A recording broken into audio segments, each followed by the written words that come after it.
బేకార్ nominations. ఎంత బేకార్ nominations అంటే అంత బేకార్ నామినేషన్సు. ఎవ్వరు ఇప్పటివరకు ఇలాంటి నామినేషన్స్ అయితే ఎయలేదు. ఈ నామినేషన్స్‌లో పక్కా హైలైట్ నామినేషన్స్ వచ్చి 3 నామినేషన్సు. అండ్ పక్కా డిఫెన్సింగ్ ఎవరు ఉన్నాయంటే ఓన్లీ ఇద్దరివి మాత్రమే.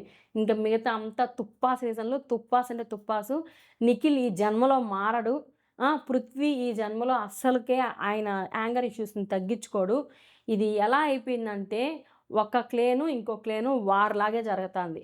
ఈ క్లేన్‌లో గూడా ఒకరికి ఇద్దరు బాడీ గార్డ్‌లున్నారు. ఆ బాడీ గార్డ్‌లు ఆమెని అనడానికి గానీ, ఆమె డిఫెండ్ చేసుకునేదానికి మిగతా వాళ్ళెవరన్నా డిఫెండ్ చేసుకునేదానికైనా వాళ్ళొక బాడీ గార్డ్స్‌లా నిలబడిపోతున్నారు.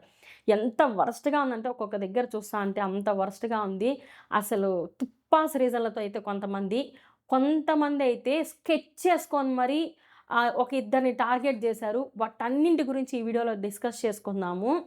నామినేషన్స్‌లో నబీలు నల్లిని నలిపినట్టు నలిపేశాడు సోనియాని. నల్లిని నలిపినట్టు నలిపేశాడు. మాట లేదు నెక్స్ట్. మాటే లేదు.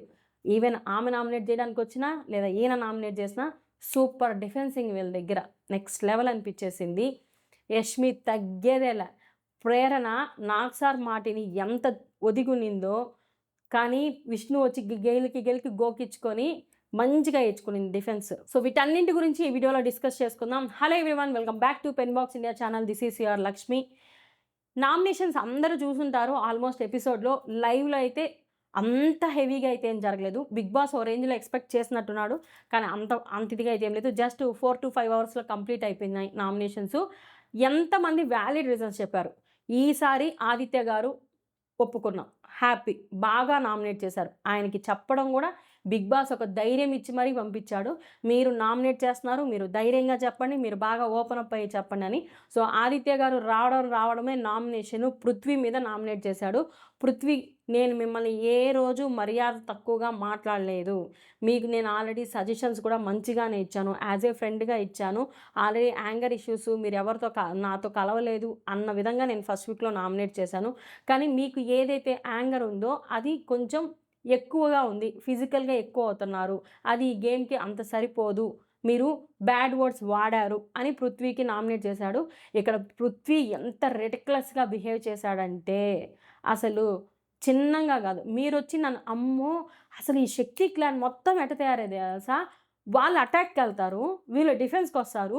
తిరిగి వీళ్ళు ఎలా పోర్ట్రే చేస్తున్నారంటే వాళ్ళే అటాక్‌కొచ్చారు. మేము డిఫెన్స్ చేసుకున్నామట్టు మొత్తం ఇదే పోర్ట్రే చేశారు. ఫుల్ మొత్తం వాళ్ళనే కాదు. సీత అయినా, నైనిక అయినా, విష్ణు అయినా, శక్తి టీమ్ మొత్తం అదే మాట మీద ఉన్నారు. ఒకే ఒక మాట అన్నారు. మీరు లుక్స్ వైజు, మీరు పర్సనాలిటీ వైజ్ అన్నిటికీ సూపర్‌గా ఉన్నారు. కానీ మీరు వాడే అటువంటి యాంగర్ ఇష్యూస్‌లో వచ్చేటువంటి బ్యాడ్ వర్డ్స్ అయితే నచ్చలేదు. ఎంత స్ట్రాంగ్‌గా మీరు బ్యాడ్ వర్డ్స్ వాడారో, ఎంత స్ట్రాంగ్‌గా ఆట ఆడారో, కానీ మీ దగ్గర నుంచి వచ్చినటువంటి అపాలజీ అంత స్ట్రాంగ్‌గా లేదు అని చెప్పాడనమాట. దీనికి పృథ్వీ వండుకొని నేను అసలు అపాలజీయే చెప్పనవసరం లేదు. మీరొచ్చి నన్ను ట్రిగ్గర్ చేశారు. ఆ టైంలో నేను మిమ్మల్ని అనలేదు. నా యాంగర్‌ని నేను కంట్రోల్ చేసుకుంటూ అని అన్నాననేసి డిఫెండ్ చేసుకున్నాడు. ప్రతి ఒక్కరికి లైవ్ చూసినా ఆ గేమ్ చూసిన వాళ్ళకందరికీ టాస్క్‌లో క్లియర్‌గా పృథ్వీ అంత పెద్ద ఆయన్ని అలా మాట్లాడాడనేసే క్లారిటీగా తెలిసిపోతుంది. సో నామినేషన్ యాక్సెప్టెడ్ వేసేసాడు ఆదిత్య గారు పృథ్వీకి. సెకండ్ నామినేషన్ చాలా డేర్ అండ్ డాషింగ్‌గా ఏసాడు. సోనియాకేసేసాడు. సోనియాకైతే మంచి పాయింట్ చెప్పాడు. ఫస్ట్ 3 డేస్ నువ్వు ఎలా ఉన్నావు? నీ గేమ్ ఎవ్వరూ ఆడలేదు. స్ట్రెయిట్ ఫార్వర్డ్‌గా ఉన్నారు. ఎవరికైనా స్టాండ్ తీసుకోవాలన్నా బాగున్నారు. గేమ్‌లో కానీ మీ స్ట్రాటజీస్‌ని బాగా వాడారు. కానీ నాకు ఇప్పుడు అలాంటి సోనియా కనబడట్లేదు. మీరు మారిపోయారు. మీరు ఏదైతే గేమ్ ఆడారో, ఏదైతే స్టాండ్ తీసుకోవాల్సిన టైమ్స్‌లో స్టాండ్ తీసుకోలేదో, ముందు ఏదో ఎవరికో అన్యాయం జరుగుతుంటేనే వాళ్ళకి స్టాండ్ తీసుకున్నారు. ఇక్కడ నీ ఫ్రెండ్‌గా ఉండి, నీ ఫ్రెండ్ అలా ఫిజికల్ అయిపోతే ఆ గేమ్ అలా వరస్ట్‌గా ఆడుతుంటే అట్‌లీస్ట్ అలా ఆడొద్దు అనేసి చెప్పలేదు అనేసనంటే, ఈమె ఒకటే ఒక మాట, నేనెందుకు చెప్తా? మాది గేము. మాకు స్ట్రాంగ్ అదే స్ట్రెంగ్తే అతను. స్ట్రెంగ్త్‌ని పట్టుకొని మేము అట్లా ఆడొద్దు, ఇలా ఆడొద్దని మేమెట్లా చెప్తాము అనే దగ్గర నుంచి స్టార్ట్ చేసి మీరు పోయింది, నువ్వు పోయింది, నీకు పోయింది, నువ్వేం ఆడుతున్నావని అబ్బా! ఎంత ఇర్రెస్పెక్ట్‌ఫుల్‌గా మాట్లాడిందో ఆదిత్య గారినైతే. లైవ్ చూసినోళ్ళకైతే అసలు ఇంకా ఎపిసోడ్‌లో చాలా చాలా ఎగరగొట్టాడు గానీ, లైవ్‌లో మొత్తం చూపిచ్చాడు. మళ్ళీ ఇంకొక పాయింట్ చెప్పాడు ఆదిత్య గారు, ఎక్కువగా మీరు రూల్స్ బ్రేక్ చేస్తన్నారు. మీరు ఆ రూల్స్ బ్రేక్ చేయడం వల్ల బిగ్ బాస్ వార్నింగ్స్ గూడా ఇస్తున్నాడు అన్నట్టు చెప్పాడు. నేనేం రూల్ బ్రేక్ చేసినా అనేసనంటే, మీరు మైకులు తీసేసి ఎందుకు మాట్లాడుతున్నారు? మీరు మైక్ తీసేసి మాట్లాడడం వల్ల అంత నైట్‌లో గూడా బిగ్ బాస్ అనౌన్స్‌మెంట్ ఇచ్చాడు అనేసి ఆ పాయింట్ చాలా బాగా హైలైట్ చేశాడు. అస్సలు యాక్సెప్ట్ చేయదు. అది పర్సనల్ ఇది బిగ్ బాస్ హౌస్. ప్రతి ఒక్కరు మైకేసుకొనే మాట్లాడాలి. ఆ పాయింట్ గురించయితే మంచిగా చెప్పాడు. మళ్ళీ ఎప్పుడు మనిషి థర్డ్ పర్సన్ పక్కన ఉన్నా కూడా గుసగుసలు అనేసి ఆ పాయింట్ పాపం అర్థం కాలేక ఎంత బాగా చెప్పాడంటే, ఎప్పుడు గుసగుసలాడుతుంటారు. అది బిగ్ బాస్ రూల్స్‌ని బ్రేక్ చేసినట్టు కాదా అనేసి చాలా బాగా చెప్పాడనమాట. ఫ్రెండ్స్‌ని ఇలా కాదు అలా ఉండు అని గైడ్ చేయలేనప్పుడు మీరెందుకు ముందు అలాంటప్పుడు ఎందుకు స్టాండ్ తీసుకున్నారు? నాకు మీరు అప్పుడు అలా ఉన్నప్పుడే నచ్చింది. ఇప్పుడు మీరుండే విధానం నాకు నచ్చలేదు అన్నట్టు చాలా బాగా చెప్పాడు. మీరు అది కాకుండా గేమ్ ఆడేటప్పుడు రూల్స్ పెట్టుకున్నారు. అది కూడా బ్రేక్ చేశాడు అన్నట్టు మాట్లాడాడు. అది నా స్ట్రాటజీ బాయ్. నువ్వెవరు బాయ్ చెప్పడానికి అని మేడం గారి డిఫెన్స్. అమ్మ అస్సలు ఒక్క రౌండ్ అంటే ఒక్క రౌండ్ కూడా రెస్పెక్ట్ లేదు. నైనిక చాలా సింపుల్‌గా, సేఫ్‌గా నామినేషన్ ఏసేసింది. ఎందుకంటే వీళ్ళకి ఎట్లా ఎక్కువ పడితే నాకెవరు ఏస్తారో ఏరో అన్నట్టేమో మణికంఠకి చెప్పిన రీజను, నువ్వు స్ప్లిట్ పర్సనాలిటీ, ఫ్యూచర్‌లో నువ్వు ఎలా ఉంటావో తెలీదు. నువ్వు అలా ఉండడం వల్ల నాకు ఎఫెక్ట్ అవుతది అన్నట్టు రీజన్ చెప్పేసింది. అసలు అక్కడ మణికంఠకి ఆమె నామినేషన్ పాయింట్ కూడా అంత క్లారిటీగా అయితే లేదనమాట. ఈవెన్ మణికంఠ కూడా మంచిగా డిఫెండ్ చేసుకున్నాడు దానికి. నువ్వు గేమ్‌లో ఫస్టు క్లోజ్‌గా ఉంటావు. వాళ్ళ నెగెటివ్స్ పట్టుకొని మళ్ళీ నెక్స్ట్ టైమ్ వాళ్ళ మీదే వదులుతావు అన్నట్టు. సో, ఇది చాలా బాగా మణికంఠకి టార్గెట్ చేసుకొని ఏశారనమాట. ఏంటంటే ఇక్కడ వీఎన్ఎస్ అంటే మీరు వీనస్ అనుకోండి వీళ్ళ బ్యాచ్ పేరు. విష్ణు, నైనిక, సీత వీళ్ళు ముగ్గురు నేను ఆల్రెడీ ముందు వీడియోలో పెట్టాను చూడండి మిడ్‌నైట్ టాక్స్‌లో. వాళ్ళు ముగ్గురు కూర్చొని స్కెచ్ చేసుకొని మణికంఠకి, ఆదిత్యకి, ప్రేరణకి నామినేట్ చేయాలని ప్రతి ఒక్కరు మీరు మణికంఠకేశారనమాట. ముగ్గురు ఒక్కొక్క నామినేషన్ మణికంఠకేశారు. నైనిక ఆదిత్యకేసింది. విష్ణుప్రియ ఆదిత్యకి, ప్రేరణ. సీత ప్రేరణకి, ఆదిత్య. అలా డివైడ్ చేసుకొని మొత్తం నామినేషన్ అనేది మాత్రం వాళ్ళేశారనమాట. ఎంత ప్రీ ప్లాన్డ్ నామినేషన్స్ అంటే అంత ప్రీ ప్లాన్డ్. సో, దీనికి మణికంఠ తన వల్ల అయినంత వరకు డిఫెన్స్ చేసుకున్నాడు. నేను గేమ్ ఆడుతున్నా, నేను ఫిజికల్ వీక్ కాదు, ఎన్నో చెప్పుకున్నాడు. కానీ దొంగ దొరికిపోయినాక ఎన్ని సార్లు దొంగతనం జరిగినా అది అతని మీదకే వస్తది గదా! అలా అయిపోయింది పాపం మణికంఠ పరిస్థితి. నెక్స్ట్ ఆదిత్య గారికి చెప్పింది, మీరు ఫిజికల్‌గా వీకు. మీరు ఏజ్ ఎక్కువైపోయింది. ఇంకా అప్‌కమింగ్ చాలా చాలా పెద్ద గేమ్స్ ఒస్తాయి. ఆ గేమ్స్‌లో మీరు ఎఫర్ట్స్ పెట్టలేరు. మీ వల్ల కాదంటే, నేను ఫిజికల్‌గా వీక్ కాదు అనంటే, మీరు ఫిజికల్‌గా వీక్ కాదన్నప్పుడు మా క్లేన్ మెంబర్‌తో ఫైట్ చేసేటప్పుడు వద్దు వద్దు పృథ్వీ అని ఎందుకు అడుక్కున్నారని. అక్కడ మీరు చెప్పలేదు ఎలాగో పృథ్వీని కంట్రోల్ అవ్వమని. నేను కంట్రోల్ అవ్వమని చెప్పాను. దాంట్లో ఏముంది తప్పు? దానివల్ల నెగెటివా? దానివల్ల ఫిజికల్‌గా వీక్ కదా! వీకా అన్నట్టు డిఫెండ్ చేసుకున్నారు. బయట ఫ్యామిలీ ఉంది. నాకంటూ కొన్ని రెస్పాన్సిబిలిటీస్ ఉన్నాయి. ఎక్కువ హర్ట్ అయితే ఏదన్నా అవుతుంది అనే విధితో ఉన్నాను. అంతేగాని ఫిజికల్‌గా వీక్ కాదు అని ఆయన డిఫెండ్ చేసుకున్నారనమాట. నెక్స్ట్ నబీల్‌ని పిలిచాడు. అసలు Nabeel nominations rock the show అని అనిపించేసింది. నిజంగా నల్లిని నలిపినట్టు నలిపాడు. సోనియాకి మాటలు లేవు. మాట పడిపోయింది. అదే ఆదిత్య గారితో డిఫెండ్ చేసుకునేటప్పుడు ఆదిత్య గారిని ఒక మాట అనకుండా ఓవర్‌కమ్ చేసేసి లబలబలబా మాట్లాడేసింది. నబీల్‌తో అసలు మాటలు రాలేదు. నబీల్ 3 పాయింట్స్ చెప్పాడు. యాస్ ఎ సంచాలక్‌గా నువ్వు కన్‌ఫ్యూజ్ అయ్యావు అని అన్నావు. కన్‌ఫ్యూజ్ అయినప్పుడు నువ్వు తీసుకున్న డెసిషన్ రాంగ్ కదా అనంటే, డెసిషన్ నేను తీసుకుంది కరెక్ట్ అది. నువ్వు తీసుకున్న డెసిషన్ కరెక్ట్ అయితే కానీ ఒకే రీజన్‌గా నువ్వు చెప్పాలి. ఏంటి? అతను ఫౌల్ ఆడాడు. అందువల్ల నేను ఇతనికి విన్నింగ్ ఇస్తున్నాను అనేసి. అది అక్కడికి అయిపోయిండు. మళ్ళెందుకు బయటుండే బెలూన్స్ నువ్వు కౌంట్ చేసావు? అంటే నీ డెసిషన్ మీద నీకు నమ్మకం లేదా? నువ్వు రూల్స్ బ్రేక్ చేసినట్టే గదా! అనేసి చాలా బాగా ఆ పాయింట్ ఎత్తాడు. మేడం గారికి మాట రాలేదు. ఎందుకంటే పక్కనోళ్ళు డిస్‌క్వాలిఫైయింగ్ చేసిన దానికి వాళ్ళెవరు చేయడానికి, వీళ్ళెవరు చేయడానికి అని మాటలు మాట్లాడావు. మరి ఇప్పుడు ఈ పాయింట్‌కి నువ్వు ఎలా చెప్తావు అనేసని చెప్పాడు. ఈమె మళ్ళీ సెకండ్ పాయింట్ ఏం చెప్పాడంటే, నేను రూల్ బుక్ చదువుతుంటే నువ్వు ఎటకారంగా రూల్ బుక్ చదువుకో, ఒకటి కాదు 2 సార్లు చదువుకో అని మాట్లాడావు. అది నాకు నచ్చలా. నాకు చదువొచ్చు, నేను చదువుకున్నా అన్నట్టు డైలాగ్ అయితే మంచిగా ఇచ్చి పడేశాడు. తర్వాత పాయింట్ సంచాలక్‌గా నేను బయాస్డ్ అని అన్నారు. నేను ఎక్కడ బయాస్డ్‌గా ఉన్నాను? ఏ రూల్ బ్రేక్ చేశాను? పక్క క్లాన్‌కి నేను ఏ విధంగా వాళ్ళకి సహాయం చేశాను? మీకెక్కడ అన్యాయం జరిగింది అనేసి పాయింట్ చేశాడు. నేను మీతో డిఫెండ్ చేసుకుంటున్నప్పుడు నరాలు కనబడేటట్టు నా మీదకొచ్చి ఓ అని ఒర్లినావు, అరిచినావు. టోను పెద్దది చేస్తున్నావు తగ్గు అని అంటే వెంటనే నీ బాడీ గార్డ్స్ వచ్చి నా మీదకి పడిపోయారు. అరుచుకుంటా పృథ్వీ గాని, నువ్వు గాని ఏందది? అది అసలు ఏంటి? నువ్వు నీ గేమ్ ఆడుతున్నావా? లేకపోతే వాళ్ళు నీ గేమ్ ఆడుతున్నారా? అని 3 పాయింట్స్ పెట్టి మేడమ్‌ని బాగా బ్లాక్ చేశాడు. దీనికి సోనియా చెప్తుంది, నేను ఫెయిల్ అవ్వలేదు. నేను డెసిషన్‌ను వాళ్ళు ఫౌల్ గేమ్ ఆడాడు కాబట్టి డెసిషన్ తీసుకున్నాను. కన్‌ఫ్యూజ్ అయ్యా, అవ్వలేదు అని అనింది. కానీ నాగార్జున గారి దగ్గర కన్‌ఫ్యూజ్ అయ్యానని అనింది కదా! పాయింట్ పట్టుకొని బాగా లాక్ చేశాడనమాట. అక్కడ వీళ్ళిద్దరికి జరిగినటువంటి ఇది ఎంత సేపైనా ప్రొవోకింగ్‌గా మాట్లాడింది సోనియా. ఫెయిల్డ్ సంచాలక్, బయాస్డ్ సంచాలక్, ఫెయిల్డ్ సంచాలక్ ఎంత సేపు అంటే అంత సేపు అనమాట వీళ్ళ నామినేషను. అందులో మధ్యలో పృథ్వీ దూరేశాడు. అదేంటి అంటే నువ్వు టోన్ పెద్దది చేయలేదా అని అంటే, మేము మాట్లాడుకుంటుంటే మధ్యలో నువ్వెందుకొస్తావు? నేనొస్తా, నాకు లేని మెంబర్ మేమొస్తాం అనేసి నిఖిలు మళ్ళీ అక్కడ కూడా నామినేషన్ నబీలు సోనియాకి మాత్రమే ఏస్తన్నాడు. కానీ అక్కడ కూడా ముగ్గురొచ్చి ఫైట్ చేశారు నబీల్‌తో. ఈ ఒక్క విషయం క్లారిటీ అయిపోలా వీళ్ళు మారరు. మళ్ళీ నువ్వు సంచాలకుగా ఉన్నప్పుడు బిగ్ బాస్‌ని కూడా అడిగావు, గేమ్ టై అయినా పర్లేదు, లేదా మళ్ళీ మీరు రీస్టార్ట్ చేసినా పర్లేదు అని అంటే నీ డెసిషన్ మీద అంత కాన్ఫిడెన్స్ లేదా?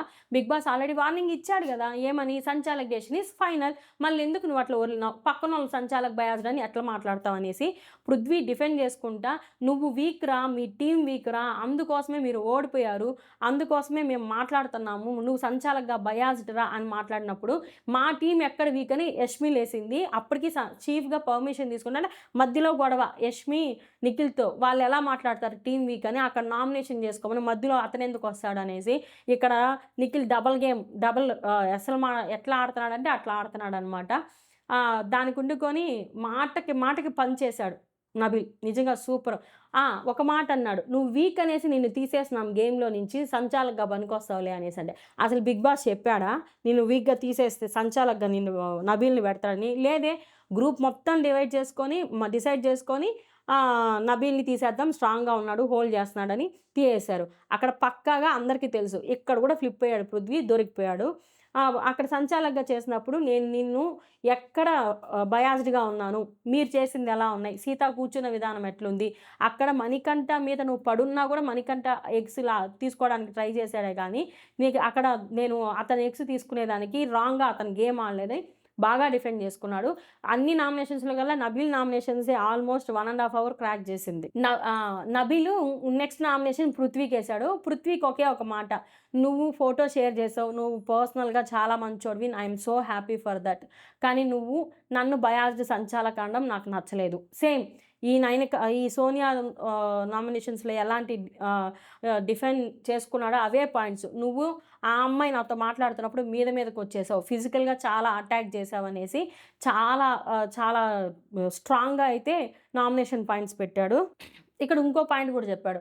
"నువ్వు అన్నిట్లో వెరీ గుడ్. కానీ ఒక థిన్ లైన్ అనేది ఒకటుంది. అది నువ్వు ఆ యాంగర్‌లో ఆ ఎఫ్ వర్డ్స్ అనేటివి యూజ్ చేస్తున్నావు. అదొకటి కంట్రోల్ చేసుకో. ఆ కంట్రోల్ లేకపోతే నువ్వు బిగ్ బాస్ హౌస్‌కి అవసరం లేదు" అనేసి ఇక డిఫెండ్ చేసుకునేటప్పుడు కూడా ఏం చెప్పాడు, "నువ్వు మణికంఠ మీద పడి లేసి అన్నప్పుడు కూడా నేను గేమ్ ఆడుకోమన్నానే కానీ అది నేను బయాస్డ్‌గా తీసి నిన్ను డిస్‌క్వాలిఫై చేసుండాలి. కానీ నేను చేయలేదు కదా" అనేసి నబీల్ అయితే పాయింట్ చెప్పాడు. దానికి పృథ్వీ, "అది నా గేమ్, నా స్ట్రెంగ్త్, నేను ఇలానే చేస్తా, నా యాంగర్ నా స్ట్రెంగ్త్" అనేసి అతను డిఫెండ్ చేసుకుంటున్నాడు. ఈయన ఇంక మారడనేసి నాకు అర్థమైపోయింది. కానీ ఇక్కడ ఒక పాయింట్‌లో పృథ్వీ చాలా బాగా నచ్చాడు. అది నా నెక్స్ట్ అప్‌కమింగ్ వీడియోలో వస్తది. నిఖిల్‌కి, పృథ్వీకి క్లాష్ వచ్చేసింది. ప్రేరణ నామినేషన్స్ మరి అంత హైలైట్‌గా లేవు. ఏదో వెయ్యాలంటే వెయ్యాలి అన్నట్టేసింది. డిఫెన్స్ అయితే చాలా సేపు జరిగిందనమాట. మణికంఠకేసింది నామినేషన్స్. మణికంఠకి ఒకటి, "నువ్వు ఎలా ఉన్నావంటే ఫ్లిప్పింగ్ పర్సనాలిటీ, స్ప్లిట్ పర్సనాలిటీ లాగున్నావు. ఎప్పుడు ఎలా ఉంటావో తెలీదు. నువ్వు ఇలాంటి గేమే కంటిన్యూ చేస్తే ఎప్పుడైనా సరే నా గేమ్‌కి ఎఫెక్ట్ అవుతది. నువ్వు ఇది మార్చుకోవాలి. లేదు ఇది మార్చుకునేది ఇది లేకపోతే నువ్వు నామినేట్ అయ్యి వెళ్ళిపోవడం బెస్ట్" అన్నట్టు రీజన్స్ అయితే చెప్పింది. దానికి మణికంఠ, నేను ఎప్పుడు నిన్ను నామినేట్ చేశానంటే నామినేషన్ అనే కాదు, అన్ని గేమ్ పరంగా మొత్తంగా నేను చెప్తున్నాను అనేసని. ఇక్కడ ఏంటంటే ఈ అమ్మాయి ఇంకా స్ట్రాంగ్‌గా ఒక పాయింట్ చెప్పుండొచ్చు. "నువ్వు మన క్లేన్ మెంబర్ అయ్యుండి మన క్లేన్ వాళ్ళ మీద అరిచావు కదా! ఎందుకు అరిచావు" అని ఒక పాయింట్ ఎత్తుకోండొచ్చు. మన క్లేన్‌లో నీకేదైనా ప్రాబ్లమ్ ఉంటే, లేదా ఏదన్నా డిస్కస్ చేయాలంటే మనతో పాటు కూర్చొని డిస్కస్ చేయాలి. నువ్వు పక్కన లేని వాళ్ళు ఉన్నప్పుడు ఎట్లా డిస్కస్ చేస్తావు అనే పాయింట్ ఇంకా ఎలాబరేట్ చేసి చెప్పునుంటే బావుండు. ఆ అమ్మాయి ఇన్నర్ ఫీలింగ్ అయితే అదే. దానికి మణికంఠ డిఫెండ్ చేసుకుంటూ నేను మారుతున్నాను, నేను చేంజ్ అవుతున్నాను, నా తప్పులు తెలుసుకుంటున్నాను, నెక్స్ట్ ఇది రిపీట్ కాకుండా ఉండేటట్టు చూసుకుంటాను, నాకు నా ఓన్ స్పేస్ కావాలి అంటాడు. ఈడ ఓన్ స్పేస్ తీసుకునేదానికి బిగ్ బాస్ ఏమన్నా తరతరాలు నడుపుతున్నాడా? లేదు గదా! ఎవరి కాంపిటీషన్ వాళ్ళది. అలా అయితే ఆ నామినేషన్ యాక్సెప్టెడ్ ఏసేసింది. Next nomination Nainika. నైనికకి వేస్తుందని తెలుసు. ఎందుకంటే ప్రేరణ బాగా హర్ట్ అయింది. ఏమని? ఆ అమ్మాయి అలా మాట్లాడుతుంటే నువ్వేం చేస్తున్నావు? చెంపకు పట్టి కొట్టుండొచ్చు కదా అని అనింది. ఇక్కడ ఉంటే ఇద్దరిది తప్పుంది. ఎవరిది? విష్ణుది, ప్రేరణది. లేదంటే ఇద్దరిది తప్పు లేదు. వాళ్ళు చూసుకునే వాళ్ళు. ఈ అమ్మాయి స్టాండ్ తీసుకోవడం కరెక్టే ఆ మాట అనిందానికి. కానీ అది ఏ పరంగా జరిగిందో తీసుకొనుంటే చాలా బావుండుండు. చెంపలో కొట్టమని. అదొక పాయింట్ చెప్పింది. నెక్స్ట్ ఇంకోటేంటంటే 2 వీక్స్‌గా నువ్వసలు గేమే ఆడట్లేదు. ఎక్కడ కనబడట్లేదు. ఈవెన్ ఫిజికల్‌గా అయినా లేదా వోకల్‌గా అయినా ఎక్కడ నాకు కనబడట్లేదు. నీ స్ట్రాటజీ గూడా ఏం కనబడట్లేదని పాయింట్ పెట్టింది. దీనికి ఎక్కువ డిఫెన్స్ చేసుకోలేక నైనిక యాక్సెప్ట్ చేసేసింది. సో, ఆ నామినేషన్ అయితే ప్రేరణ నామినేషన్స్ అయిపోయినాయి. ఇక్కడ సోనియా వచ్చిందండి మళ్ళీ నామినేషన్‌కి. ఎంత యాటిట్యూడ్‌తో ఏం చెప్పింది తెలుసా? Mister failed sanchalak Nabeel. Failed sanchalak mister Nabeel అనేసనింది. ఎంత యాటిట్యూడ్ అంటే నిజంగా ఇక్కడ మనం మాట్లాడకూడదు గానీ అంత బేకార్ బిహేవియర్ ఎక్కడ చూడలేదు. అసహ్యమేసింది ఆ అమ్మాయిని చూసి. నబీల్ ఒకే ఒక మాట అన్న. నా పేరు నబీల్ అఫ్రీద్. నన్ను అలానే పిలువు. ఫెయిల్డ్ సంచాలక నువ్వెలా అంటావు అనేసని నబీల్ డిఫెండ్ చేసుకున్నాడు. అక్కడి నుంచి స్టార్ట్ అయింది యుద్ధం. నువ్వు యాజ్ ఎ సంచాలక్‌గా ఫెయిల్ అయినావు. బయాస్డ్‌గా ఉన్నావు. ఇవే పాయింట్స్. ఎంత డిఫెండ్ చేస్తున్నా గానీ అమ్మ అస్సలు మాటకి మాట ఏమిచ్చాడో అబ్బా! నువ్వేం చేసినావు? నువ్వు ఆట ఆడినప్పుడు ఏం చేసావు? నువ్వు ముందర ఇద్దరిని పెట్టుకొని గేమ్ ఆడావని ఒకే ఒక మాట అడిగి నొక్కాడు. ఈ నామినేషన్స్ చూసినాక నాకెందుకో సోనియా యొక్క బెర్త్ కన్ఫర్మ్ అయిపోయినట్టుంది అస్సాంకి. అన్న ఎళ్ళాడు గదా! వెనక చెల్లి గూడా ఎళ్తదేమో చూడాల. అది అంతా ఇంకా గేమ్ ఎలా ఉందో బయట.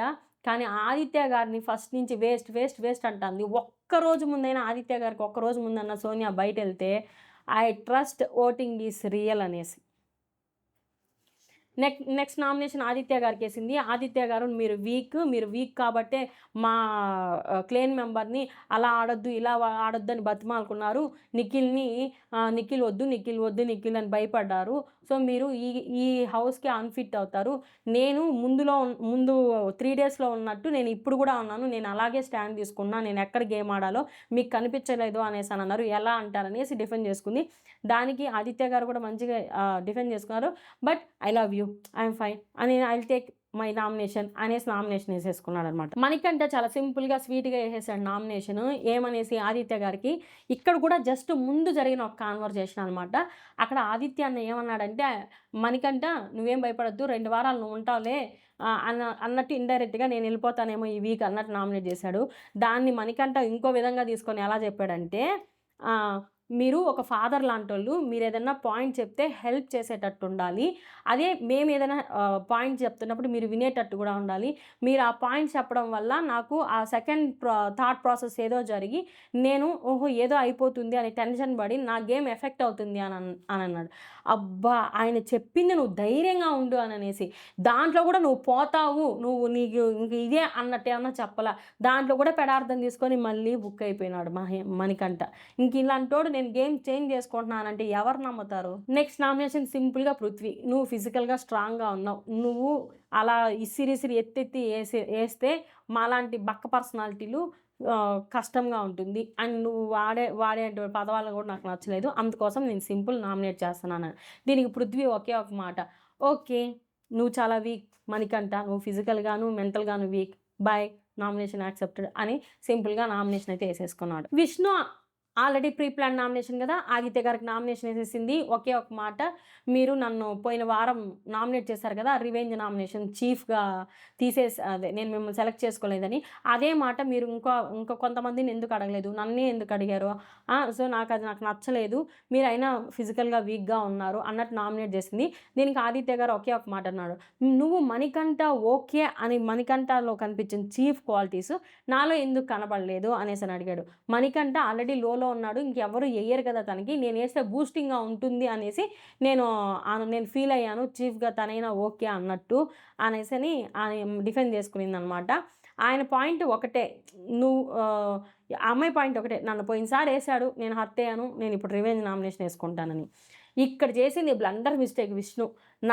నాగార్జున గారు అది పనిగా చెప్పాడు. మీ ఇద్దరి మధ్య ఆపండి అని. అయినా గూడా మళ్ళీ ప్రేరణ మీదకొచ్చింది. ప్రేరణకి చెప్పిన పాయింట్ ఏందంటే, ఒకరు నిన్ను ఒక వర్డ్ యూజ్ చేసి బీప్ సౌండ్ ఏసే అంత వర్డ్ యూజ్ చేసి నిన్ను అనినప్పుడు నువ్వు ఎందుకు డిఫెన్స్ చేసుకోలేదు నీ గురించి అనేసననింది. అసలు ఇది పాయింటే గాదు. ఎక్కడా లేదు. మనం గూడా ఇనల. అది గేమ్‌లో జరిగేటప్పుడు పృథ్వీని అనుకున్న మాట. దాని గురించి ఈ అమ్మాయి నేనెందుకు స్టెప్ తీసుకుంటాను? నేనెందుకు స్టాండ్ తీసుకుంటాను? నన్ననలేదు కదా! అతని గురించి యాంగర్ కంట్రోల్ కోసం అతనేసుకున్నాడు ఆ బీప్ సౌండు. మరి ఆ మాట నన్ననలేదు కదా! నన్ననుంటే నేను స్టాండ్ తీసుకుంటాను. నన్ననలేదు కాబట్టి నేను స్టాండ్ తీసుకోలేదు. అదేనా నీ పాయింట్ అనంటే, అదొక్కటే నీ పాయింట్ అంటే, దెన్ నేను తీసుకోను. నా గురించి నేను స్టాండ్ తీసుకోలేదని నువ్వెట్లా నామినేట్ చేస్తావు? ఆ పాయింట్‌కి నేను బయటెళ్ళాలనా? నేను వెళ్ళనవసరం లేదనేసి కూర్చుందనమాట. చెప్పడానికి చాలా ఉన్నాయి. కానీ ఇది మెయిన్ పాయింట్ నాకంటే, మరి చెప్పు ఏం పాయింటు అనంటే, ఏం మాట్లాడలా. దానికి ప్రేరణ అని అనింది. ఓహో! నిన్ను పోయిన వారం నేను 2 గుడ్లు నామినేషన్ ఏసాననేసి, నువ్వు అది రివెంజ్ నామినేషన్ ఏస్తానని చెప్పు నేను ఒప్పుకుంటాను అనేసంటే, అది కాదు, ఇది కాదు అనింది. కానీ ఏం డిఫెండ్ చేసుకోలేకపోయింది. తుప్పాస్ అయిపోయింది విష్ణుప్రియ నామినేషన్. విష్ణుప్రియ ఇదే విధంగా గాని గేమ్ ఆడిందంటే విన్నర్ కాదు కదా! నాకు తెలిసి 5, 6 వారాల్లోనే చెక్కేస్తారు బయట. Next Prithvi nominations. Prithvi same నబీల్‌కి రివెంజ్ నామినేషన్. ఇది ఆల్రెడీ సీత, విష్ణుప్రియ, నైనిక మాట్లాడుకునేటప్పుడు సేఫ్‌గా ఏస్తాడు. Safe nominations ఏస్తాడు. తను స్టాండ్ తీసుకోడు వేరే వాళ్ళ కోసము. ఎప్పుడు ఎవరైతే నామినేషన్ చేస్తారో వాళ్ళకి రివెంజ్ నామినేషన్ ఏస్తాడని అన్నారు కదా! సేమ్ ఇక్కడ కూడా అదే చేశాడు. నబీల్ ఏసాడు కాబట్టి నబీల్‌కేసాడు. మీరు సంచాలక్‌గా ఫెయిల్డ్, బయాస్డ్ అననేసి. నువ్వు వీక్ కాబట్టి నిన్ను గేమ్‌లో నుంచి తీసేసాము అనంటే, నువ్వు వీక్ కాదులే నువ్వు సంచాలక్‌గా ఫెయిల్డ్ అనేసని మళ్ళీ ఒక మాట మార్చేశాడు. సో, అలా నబీల్‌కైతే నామినేషన్ ఏసాడు. నెక్స్ట్ నామినేషన్ మణికంఠకి. మణికంఠకి నువ్వు ఫిజికల్లీ వీక్, మెంటల్లీ వీక్. సో, అందుకే నేను నిన్ను నామినేట్ చేస్తున్నాననేసి. దాన్ను మెంటల్లీ వీక్ అని ఎలా అంటారు? నేను చాలా స్ట్రాంగ్. నేను ఇలా, నేను అలా అని మన మణికంఠ అయితే మంచిగా డిఫెండ్ చేసుకున్నాడు. నేను ఫిజికల్‌గా కూడా స్ట్రాంగే. కానీ మీలాంటోళ్ళ దగ్గర నా బలం సరిపోలేదు అన్నట్టు బాగా డిఫెండ్ చేసుకున్నాడు. నిజంగా పాపం అనిపిచ్చేసింది మణికంఠని, ప్రేరణని, ఆదిత్య గారిని చూస్తే. వాళ్ళ ముగ్గురిని టార్గెట్ చేసేశారు. ఎందుకంటే యష్మి లెఫ్ట్ అండ్ రైట్ ఇచ్చేస్తది కదా! వాళ్ళ వలన కాదు పాయింట్స్. అండ్ నబీల్‌ని, సోనియా, పృథ్వీ బాగా టార్గెట్ చేశారు. సీత నామినేషన్ ఫస్ట్ ప్రేరణకేసింది. ఏం పాయింట్ చెప్పింది? నన్ను లాస్ట్ వీక్ ఎమోషనల్ గేమ్ ఆడాను అని అన్నావు కదా! నా ఎమోషనాలిటీ వల్ల నీ గేమ్ పాడైందన్నావు. మరి నువ్వేం చేసావు? నువ్వు ఎందుకు ఎమోషనల్ అయ్యావు? నా ఎమోషన్స్ నీకు హర్ట్ అయినప్పుడు నీ ఎమోషన్స్ నాకు హర్ట్ కావా? అని ఆన్ పాయింట్ పెట్టి మాట్లాడాలని ట్రై చేసింది. దానికి ఇది ప్రేరణ ఒకే ఒక మాట. అక్కడ నా ఎమోషన్సు, నా నా ఏడుపు పక్కన ఎవ్వరికీ హర్ట్ కాల. పక్కన ఎవరి గేము పాడవ్వల. కానీ నీ ఏడుపు కొంతమంది ఫీల్ అయ్యారు. అరే! ఈ అమ్మాయి ఇంత ఎమోషనల్ అవుతుందంటే మనం ఏమన్నా రూడ్‌గా ఆడుతున్నామా? మనం ఏమన్నా రాంగ్ వేలో ఎళ్తున్నామా? అన్నట్టు క్రియేట్ చేశావు అనేసి మంచిగా డిఫెండ్ చేసుకునింది. ఈ సీత పాయింట్స్ ఏంటి? నువ్వు సంచాలకుగా ఫెయిల్ అయినప్పుడు ఏడ్చావు. నిన్ను వాళ్ళు తిట్టారనేసి. మళ్ళీ ఇదేంటి నిన్న నాగ్ సార్ దగ్గర కూడా ఎమోషనల్ అయ్యావు. బ్యాడ్ వర్డ్ యూజ్ చేశాననేసి. మళ్ళీ లోపల ఏదైనా గొడవ జరిగినా వెంటనే ఏడ్చేస్తావు. అప్పుడు అది ఏడుపు కాదా? నాది మాత్రమే ఏడుపు అన్నట్టు. ఇక్కడ రీజన్ ఉంది. ఒక టాస్క్‌కి సంబంధించి ఏడ్చేది వేరు. ఒక ఇదేంటి హౌస్ అంతా హార్మోని డిస్టర్బ్ అయ్యేటట్టు ఏడ్చేది వేరు కదా! అలా ప్రేరణ అయితే డిఫెండ్ చేసుకునింది. Next Seetha nomination Manikanta. ఇదే సోది. నీ ఎమోషనల్ వీకు నువ్వు. నీ వల్ల మేము హర్ట్ అవుతున్నాము. నువ్వు ఆడే గేమ్ మాకు అర్థం కావట్లేదు. అది నీకు ఎలా చెప్పాలో తెలియట్లా. నువ్వు కాసేపట్లో కన్సోల్ చేస్తావు. కాసేపట్లో రివర్స్ అవుతావు. ఏదన్నా కావాలంటే స్పేస్ అంటావు. నిన్న నైట్ విష్ణుప్రియ నీతో మాట్లాడాలని వచ్చినప్పుడు కూడా నాకు 1 వీక్ స్పేస్ ఇమ్మని అడిగావు అన్నట్లు ఇదే పాయింట్స్. మణికంఠని నలిప్పారు నొక్కారు. దారుణంగా బలైపోయారు మణికంఠ, ప్రేరణ వాళ్ళ భారీ స్కెచ్‌కి. ఫైనల్లీ యష్మిని పిలిచాడు లాస్ట్. యష్మి నామినేషన్ వచ్చి మణికంఠ. మణికంఠకి ఆల్రెడీ చెప్పింది కదా! నువ్వు ఉన్నన్ని రోజులు నేను నామినేట్ చేస్తానని. కానీ ఇక్కడ మణికంఠకి ఒకటే పాయింట్. నువ్వు ఫిజికల్లీ వీక్ రా. అది నువ్వు ఒప్పుకోవాలి. ఒప్పుకోకపోతే నువ్వు ఆ ఫిజికల్‌గా వీక్ అయిన దానివల్ల గేమ్‌లో పక్కనోళ్ళు ఏదన్నా చేసినా వాళ్ళ మిస్టేక్స్‌ని ఎత్తెత్తి చూపించావు గానీ, నువ్వు వీక్ అని నువ్వు ఒప్పుకోకుండా పక్కన కూర్చొని ఉండొచ్చు కదా! మళ్ళీ ఎందుకు నువ్వు అదేంది గొంతు రైజ్ చేసి ఇంత హంగామా చేశావు? ఎందుకంటే అక్కడ పృథ్వీ నా మీద పడ్డాడంటే పృథ్వీ నీ మీద అది మాత్రం నిజం. నిఖిల్ మణికంఠని ఇసిరేసాడు గానీ, పృథ్వీ ఇసిరేయల. పృథ్వీ హోల్డ్ చేస్తున్నాడు. అది యష్మి ఎళ్లి తీసిన వెంటనే కూడా ఈజీగా వచ్చేసింది ఆ లాక్ అనేది. ఆ హోల్డ్ చేసుండే విధానం. దానికి నువ్వు అంత ఇది చేసావు. నువ్వు చేయలేనప్పుడు చేయలేను, నా వల్ల కాదు ఫిజికల్లీ అని సైలెంట్‌గా ఉండిపోవాల్సింది. ఎందుకు నువ్వు అదే అవతల వాళ్ళ మీద రాంగ్‌గా పోర్ట్రే చేస్తున్నావని పాయింట్ పెట్టింది. ఇక్కడ కూడా మనకంట నేను ఫిజికల్లీ వీక్ కాదు, వీక్ కాదు, వీక్ కాదని డిఫెండ్ చేసుకున్నాడు. But fine. కానీ చెప్పాల్సిన ఇన్‌పుట్స్ అయితే అందరూ పెట్టిన పాయింట్ మణికంఠకి వీక్, వీక్, వీక్ అనేసే. సోనియాకొచ్చింది నెక్స్ట్ నామినేషన్ పాయింట్. సంచాలక్‌గా నువ్వు ఫెయిల్ అయ్యావు. నువ్వు నీ చీఫ్ మాట వింటావా? లేకపోతే నువ్వు ఓన్ డెసిషన్ తీసుకుంటావా? నా చీఫ్ కేటగిరీలో ఉన్నప్పుడు, నా క్లేన్‌లో ఉన్నప్పుడు నువ్వు వాయిసే ఎత్తలేదు. ఒక ఐడియా ఇవ్వలేదు. ఒక స్ట్రాటజీ ఫాలో అవ్వలేదు. ఒక టాస్క్ ఆడలేదు. అదే ఈ ఈ ఈ క్లేన్‌లోకొచ్చాక ఇలా ఓపెన్ అప్ అవుతున్నావు. నీ చీఫ్ గొంతే వినపడట్లా. నీదే కమాండింగ్‌గా ఉంది. చీఫ్ నిఖిల్ అయినా నువ్వే ఆడుతున్నట్టుంది గేము. సో, ఏది రియాలిటీ నీది అనేసని అడిగిందనమాట. నాకక్కడ ఆడాలని అనిపియలేదు. స్పేస్ లేదు. అక్కడ నాకన్నా నలుగురున్నారు నా ముందు. వాళ్ళ మాట వింటున్నావంటే, నలుగురిలో నీది ఒక మాట అవ్వాలి కదా! మరి అక్కడెందుకు ఓపెన్ కాలేదు? ఇక్కడెందుకు నువ్వే చీఫ్‌లాగా బిహేవ్ చేస్తన్నావు? అంటే నువ్వు యాక్ట్ చేసావా? నీ రియాలిటీ ఏంది? నీ ఫ్లిప్పింగ్ సిట్యుయేషన్ ఏంటి? అన్నట్టు భలే పాయింట్స్ అనమాట. దీనికి ఆమె చెప్పుకుంటా అనింది. అక్కడ అభయ్ మాట నాది ఒకటే. అభయ్ మాటే చెల్లట్లేదంటే, ఏమో నువ్వు చెప్తే ఇనుంటానేమో. నిన్ను తీసుకోవడమే నువ్వు అదేంది స్ట్రాటజిక్ పర్సను, మళ్ళీ ఇదేంటి స్మార్ట్ పర్సన్ అనే కదా! మరి నువ్వు నాతో చెప్పాలి. నీకేదైనా ప్రాబ్లమ్ ఉంటే నాతో మాట్లాడాలి. నాతో ఎందుకు మాట్లాడలేదు? నన్నెందుకు అడగలేదు? అనేసి. అక్కడ నీ చీఫ్ అంటే నీకు లెక్కలేదా? అన్నట్టు అడిగింది. బాగా ఇక్కడ కొన్ని కొన్ని నిఖిల్‌కి కూడా బాగా గుచ్చుకున్నాయి. యాక్చువల్లీ టాస్క్‌లో ఫస్ట్ రూల్ బ్రేక్ చేసింది సోనియా అనమాట. నిఖిల్‌కి చెప్పకుండా పోయి ఎక్స్ చేసింది. మీ చీఫ్ ఒక రూల్ పెట్టాడు. ఎవరు ఎక్స్ టచ్ చేయకూడదని. మరి నువ్వు ఎక్స్ టచ్ చేసావు. నువ్వు చీఫ్ చెప్తే విన్నావా? లేకపోతే నువ్వు ఇండివిడ్యువల్ గేమ్ ఆడావా అనంటే, ఫస్ట్ ఇండివిడ్యువల్ గేమ్ అనింది. మళ్ళీ అంటే నువ్వు నీ చీఫ్‌కి వాల్యూ ఇవ్వవా? అదేనా నువ్వు చేసేది అని ఆ పాయింట్ లాక్ చేసింది. లేదు నా చీఫ్ దగ్గర నేను పర్మిషన్ తీసుకున్నా అంది. అంటే నీ చీఫ్ పర్మిషన్ తీసుకుంటే తప్ప నువ్వు గేమ్ ఆడవా? నీకంటూ ఇండివిడ్యువాలిటీ లేదా అని. అలా భయంకరంగా లాకేసిందనమాట. చాలా చాలా అసలు నువ్వు భయంకరంగా పృథ్వీని ఒక వెపన్‌లాగా గేమ్ ఆడావు. వాడుకున్నావు. ఒక వెపన్‌లాగా వాడుకొని వాళ్ళ ఇద్దరిని మా మీదకు దోసి నువ్వు ఎనకుండి గేమ్ ఆడావు గానీ, నువ్వుగా ఫిజికల్‌గా స్ట్రాంగ్ కాదు. నువ్వు మెంటల్‌గా కూడా స్ట్రాంగ్ కాదు. నీ స్మార్ట్‌నెస్ కూడా నాకు కనబడలేదు. సో, నువ్వు అన్‌ఫిట్ ఫర్ ద హౌస్. నువ్వు అని అంతా ఆమె ఏదైతే అనుకుంటుందో నేను స్మార్టు, నాది స్ట్రాటజీ, నేను కాన్ఫిడెంట్ అదేమంటుంది సజెషన్స్ అందరికి ఇవ్వగలను. అలాంటివన్నిటికి టక టక టక టక అని చింపి పక్కన పెట్టేసినట్టు చెప్పేసింది. నువ్వు ఒకరి సపోర్ట్ లేకుండా గేమ్ ఆడలేవు. ఆ సపోర్ట్ లేనిదే నువ్వేమనలే. లేదు నేను గేమ్ ఆడాను. నేను ఇది చేశాను అంటే మీ చీఫ్ నీ సపోర్ట్ లేనిదే గేమ్ ఆడలేదా అని రివర్స్ ఏసుకునిందనమాట. ఎప్పుడు వాళ్ళిద్దరిని వెనకేసుకొని వాళ్ళిద్దరిని ముందరకు తీసి వెనక కూర్చొని గేమ్ ఆడావు నువ్వు. రారా పోదాం, రారా పోదాం అని పృథ్వీని పిలిచావే నీకు లేదా దమ్ము నువ్వు రాలేవనంటే, నేను నిన్ను పట్టుకున్నాను. వెనక వాడున్నాడని ధైర్యంతోనే పట్టుకున్నావు అనేసి అమ్మ! ఎక్కడి నుంచి ఎక్కడికి. ఇక్కడ మళ్ళీ సోనియా నామినేషన్‌లో ఇక్కడ నువ్వు నా గేమ్ ఎక్కడ చూస్తున్నావు? నా మీద ఎక్కడ కాన్సంట్రేషన్ చేసావు? నీ కాన్సంట్రేషన్ అంతా నిఖిలు పృథ్వీ మీదే కదా ఉంది అని. అబ్బా! ఈ పాయింట్‌కి ట్రిగ్గర్ అయిపోయింది యష్మి. లెఫ్ట్ అండ్ రైట్ ఇచ్చేసింది. రేపు వీడియోలో ఎపిసోడ్‌లో ఏస్తాడు చూడండి బిగ్ బాసు మంచిగా ఏస్తాడు. అది ఎలా మాట్లాడతావు? ఏమనుకోని మాట్లాడుతున్నావు? నేను గేమ్ ఆడా. నేను చూసినా, వాళ్ళతో ఫైట్ చేసినా, ఏం చేసినా నేను గేమ్ పరంగానే చూసాననేసి లెఫ్ట్ అండ్ రైట్ ఇచ్చేసింది. సో, ఇదండి 4th వీక్ నామినేషన్స్. ఈ నామినేషన్స్‌లో అయితే మొత్తం 7 మెంబర్స్ అయితే నామినేషన్స్‌లోకొచ్చేసారు. పృథ్వీ, సోనియా, ప్రేరణ, మణికంఠ, నైనిక, నబిల్, ఆదిత్య. ఏదైతే చీఫ్‌కున్నటువంటి పవర్‌తో నైనిక అయితే సేవ్ అయిపోయింది. ఈ సేవ్ అవ్వడం వల్ల మన నిఖిల్ పెద్ద ప్రాబ్లమ్‌లో అయితే ఇరుక్కున్నాడు. సో, దాని గురించి నెక్స్ట్ వీడియోలో డిస్కస్ చేసుకుందాము. సో, ఈ 4th వీక్ నామినేషన్స్ అయితే మహా అంటే ఒక 5, 6 మంచి రీజన్స్ ఉన్నాయి. మిగతాటివంతా తుప్పాస్ రీజన్స్. స్ట్రాటజీలు యేసుకొని మరి ఆల్రెడీ ఓపెన్ అప్ అయి నామినేట్ చేసుకున్నారు. సో, ఈ వీడియో మీకు నచ్చినట్లయితే please like, share, subscribe our pen box India channel. Subscribe చేసుకోండి.